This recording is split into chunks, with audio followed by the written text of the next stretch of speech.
Shalom, shalom, bienvenue dans notre merveilleux programme Seigneur, dis seulement une parole. Aujourd'hui, c'est notre dernière émission de l'année, alors le Seigneur m'envoie te dire cette parole. Tu n'es pas en retard. C'est le thème que nous allons partager aujourd'hui. Avant tout, je t'invite à t'abonner à notre chaîne et surtout, clique sur la cloche de notification pour ne rien rater de nos programmes si merveilleux.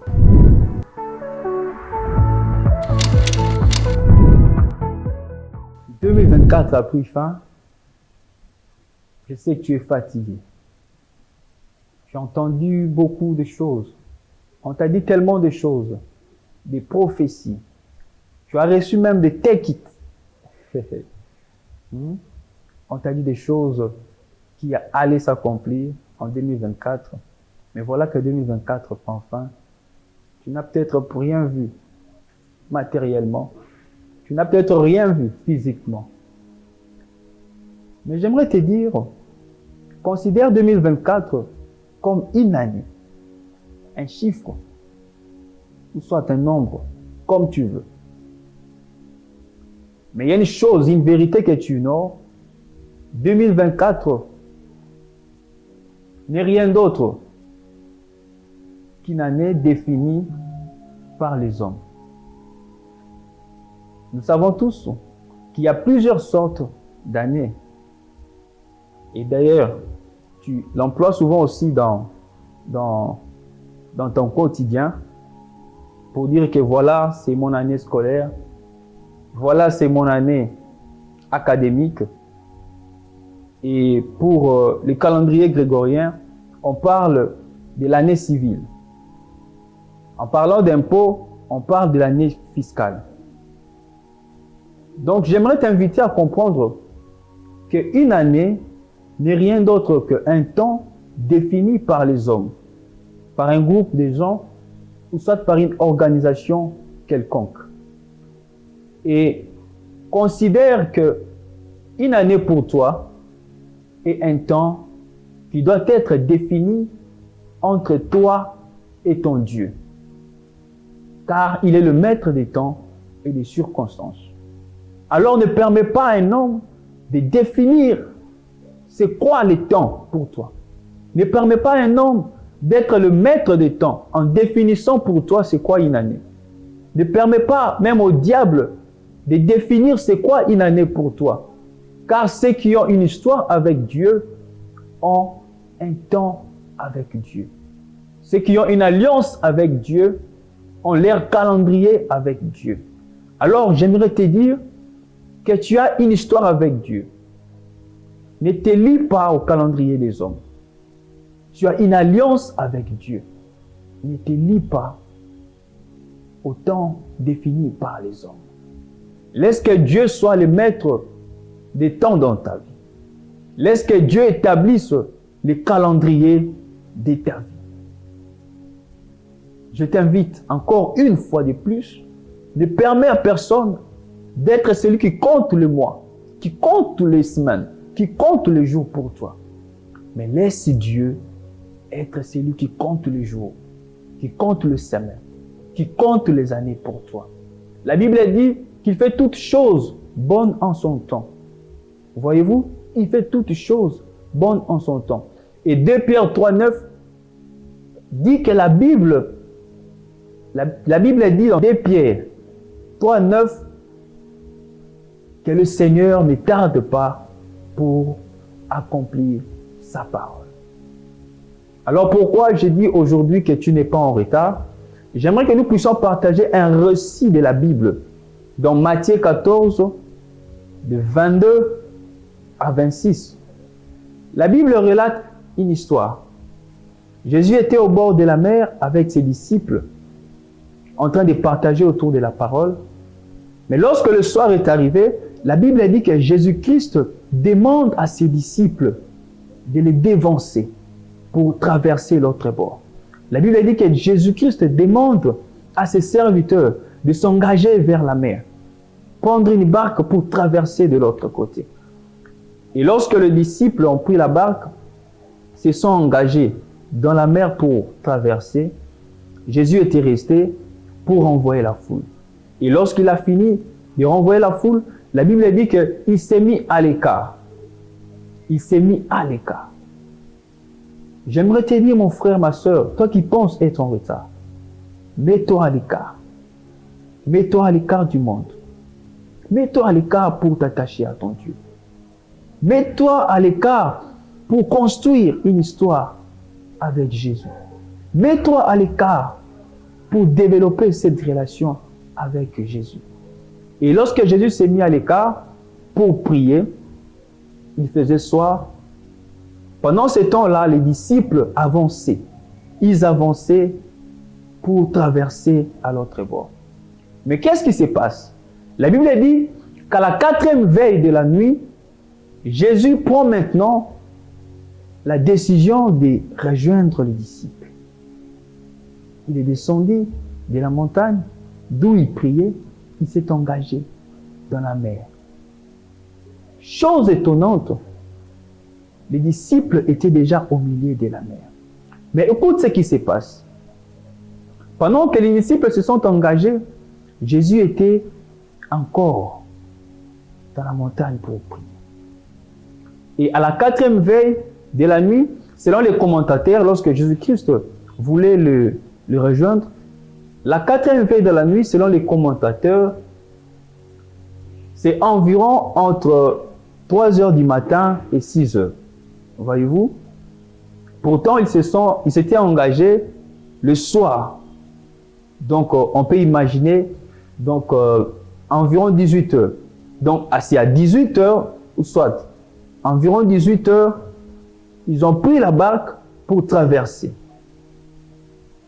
Et de 18 heures jusqu'à 3 heures ou 6 heures du matin, ils étaient encore au milieu. Mais, chose étonnante, voyez ce qui se passe. Le temps qu'ils ont pris, si on essaie de calculer, ça nous donnera environ 9 heures et 12 heures du temps. Les disciples ont pris la barque pour traverser, c'est-à-dire ils ont pris 12 heures du temps pour arriver au milieu de la mer, mais Jésus-Christ le fait juste en quelques minutes. Ils ont pris 12 heures du temps pour atteindre le milieu de la mer, mais Jésus-Christ fait juste quelques minutes pour le rejoindre. Alléluia. C'est pourquoi j'aimerais te dire, mon frère, ma soeur, j'aimerais déclarer sur ta vie que le nombre d'années que les autres ont pris pour accomplir les exploits, que le nombre d'années les autres ont pris pour réaliser ce qu'ils ont réalisé, toi tu le feras en quelques minutes. Toi tu le feras en quelques mois. Toi tu le feras en quelques semaines.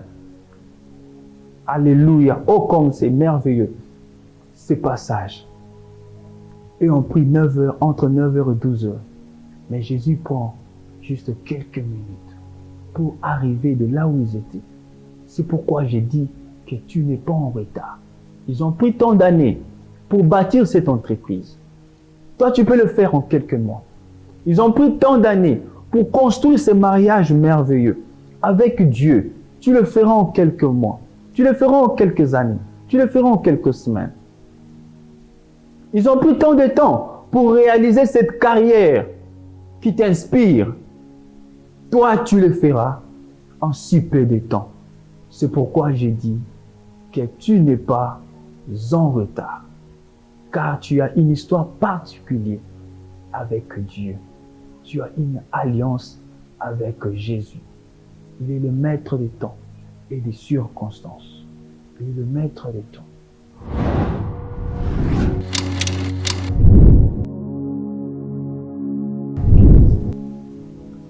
Ils diront que tu as touché à la magie. Ils diront que tu as touché au fétiche. C'est ce que les disciples ont fait. Ils ont passé toute leur vie avec Jésus. Ils étaient avec Jésus quelques heures avant. Mais lorsqu'ils ont vu Jésus marcher sur les eaux pour venir vers eux, ils ont crié pour dire que c'était un fantôme. Ils ont eu peur. Ils ont crié pour dire que non, c'était un fantôme. De même avec toi. Tu marcheras sur les exploits. Tu marcheras sur les tempêtes.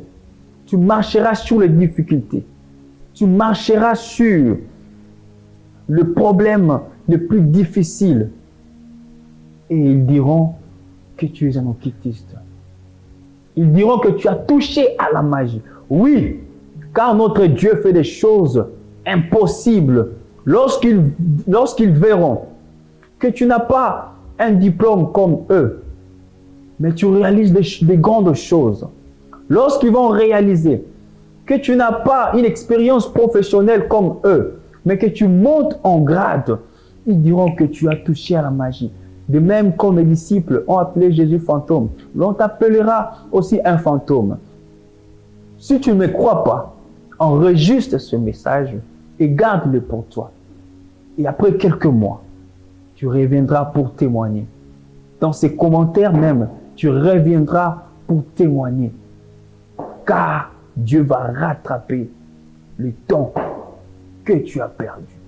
Dieu va rattraper le temps que tu as gâché. Dieu va rattraper le temps que tu penses. En réalité, tu n'as pas gâché, mais tu penses que le temps est gâché. Mais Dieu va te restaurer. Mais comment y arriver? Comment y parvenir? La première des choses, j'aimerais t'inviter à te mettre à l'écart. Comme Jésus, mets-toi à l'écart. Ne pense pas comme tout le monde. Mets-toi à l'écart. Ne réfléchis pas comme tout le monde. Mets-toi à l'écart. Mets-toi à l'écart par ta façon de penser, de réfléchir. La Bible dit dans Romains 12 que ne vous conforme pas au siècle présent. Ne te conforme pas au siècle présent. Ou pour avoir un mariage, il faut d'abord offrir le corps à cet homme. Ne te conforme pas au siècle présent. Ou pour réussir, il faut d'abord corrompre le professeur. Ne te conforme pas au siècle présent. Ou pour monter en promotion, il faut corrompre. Ne te conforme pas au siècle présent. Ou pour avoir une vie stable, il faut tricher. Mets-toi à l'écart, comme Jésus. Mets-toi à l'écart pour recevoir des instructions de la part de ton Dieu. Mets-toi à l'écart pour construire une histoire, bâtir quelque chose avec Dieu. Et la deuxième des choses, sois un homme de prière. Sois une femme de prière, comme Jésus. Il a passé du temps dans la prière. C'est pourquoi il a marché sur les eaux. Lorsque tu passeras du temps dans la prière, tu marcheras sur les exploits. Lorsque tu passes du temps dans la prière, là où ils ont pris la barque, toi tu vas marcher à pied. Et ils diront que tu es un fantôme. Mais avant tout, je t'invite, passe du temps avec Dieu. Passe du temps avec Dieu. Fréquente une église. Passe du temps avec Dieu. Dans ta vie personnelle, passe du temps avec Dieu. Car pour rattraper le retard, il faut passer du temps avec le maître des temps. Oh, quelle parole si merveilleuse! Pour rattraper les temps perdus, tu dois passer du temps avec le maître des temps. Et Jésus-Christ avait compris cette révélation, avait compris. C'est pourquoi sa vie n'était que des exploits en exploits. Je t'invite, tu penses que tu es en retard. Tu n'as pas encore donné ta vie à Jésus. Tu penses que tu es en retard. Tu as déjà donné ta vie à Jésus. Tu penses que tu es en retard. Tu es loin de Dieu. Tu penses que tu es en retard parce que ton ministère homme de Dieu, ça n'avance pas. Tu n'es pas en retard. Reste attaché. Si tu n'as pas encore donné ta vie à Jésus, donne Jésus ta vie. Donne-lui ta vie, car il est celui qui restaure. Il est celui qui restaure. La Bible dit que je remplacerai les années qu'ont dévoré les sauterelles. Si tu n'as pas encore donné ta vie à Jésus, je t'invite, je t'en supplie, parce qu'il ne veut pas ce retard. Donne-lui ta vie. Il a besoin de toi. Il a besoin de ton âme. Il veut te restaurer. Et si tu penses que parce que tu passes du temps avec Dieu, tu es en retard, laisse-moi te dire que tu vas te rattraper le temps que tu penses être perdu. Oh, j'aimerais déclarer sur notre pays, la RDC. RDC, tu n'es pas en retard, car tu as une histoire avec Dieu. Homme de Dieu pour ton ministère, tu n'es pas en retard, car tu bâtis quelque chose avec ton Dieu. Que Dieu vous bénisse abondamment.